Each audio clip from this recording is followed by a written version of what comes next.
Human belief systems come and go. Empires rise, fall, and get replaced. But underneath the temporary noise of history, there is an unbroken, continuous law, a structure existing regardless of whether anyone is paying attention. This is Sanatana Dharma.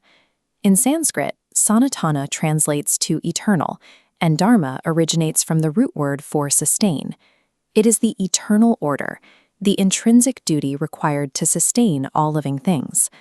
We find the earliest written records of this concept in classical literature like the Rig Veda, dating back over 3,000 years.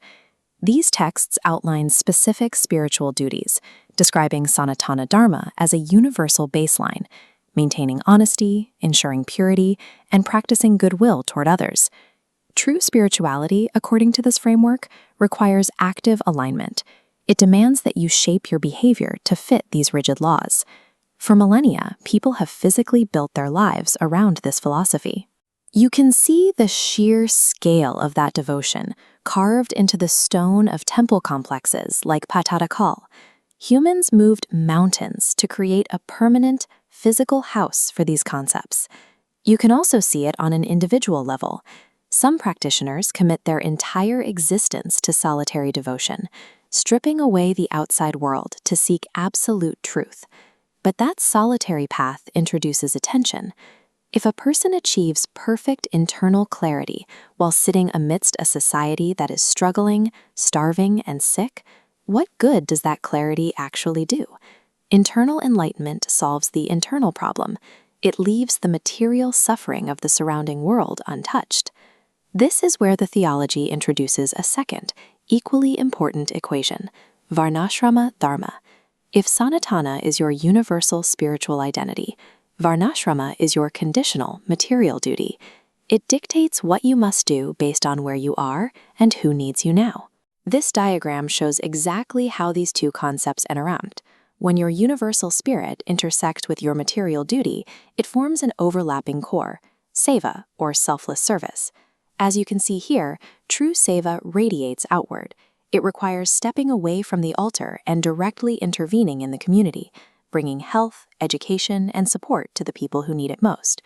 Today, the Sanatan Seva Sangh organization operates entirely within that intersection. They take the reverence usually reserved for ancient rituals and apply it to modern, pragmatic action.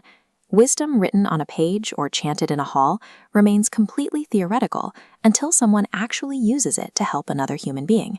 Modern society presents immediate challenges: hunger, isolation, and a lack of resources that require physical solutions. So the Sangh volunteers mobilize. They distribute warm meals to those facing food insecurity, provide physical support for the elderly, and facilitate educational programs. The method of delivery matters as much as the meal itself. They operate on the principle that the people receiving help are the heroes of the story. The organization is simply a guide providing the tools. To guarantee that dignity, they utilize strict ethical frameworks for all their outreach. Consent and respect dictate every interaction, ensuring vulnerable populations are protected. If you look at traditional corporate metrics, success is measured in scale and profit. Here, success is measured in the quality of emotional connection and the actual empowerment of individuals. True service takes the philosophy of survival and translates it into the reality of surviving together. When you multiply those localized individual acts of service, they map directly back onto that grand eternal order established thousands of years ago. This map shows how a single act of community intervention replicates. One glowing point of volunteer effort inspires another, multiplying into a vast interconnected network. By tracking the outcomes of thousands of coordinated volunteer hours, we can see the compounding effect of seva. This data reflects the stabilization of local communities, a resurgence in traditional cultural education, and a renewed sense of purpose among the youth. This ancient order operates as a living force in the present day, using modern organizational scale to fulfill prehistoric mandates. An ancient philosophy does not survive by sitting in an archive. It survives because people actively live it out in the streets. Maintaining balance in a society is a job that is never actually finished, which brings the question back to your own Svadharma. You have a specific material duty and a unique capacity to make an impact exactly where you are right now. You have a choice. You can observe a culture from the outside, or you can step in and help sustain it, together for Dharma, service, and society. Joining this movement means aligning yourself with the eternal order. It is the active practice of keeping the world turning.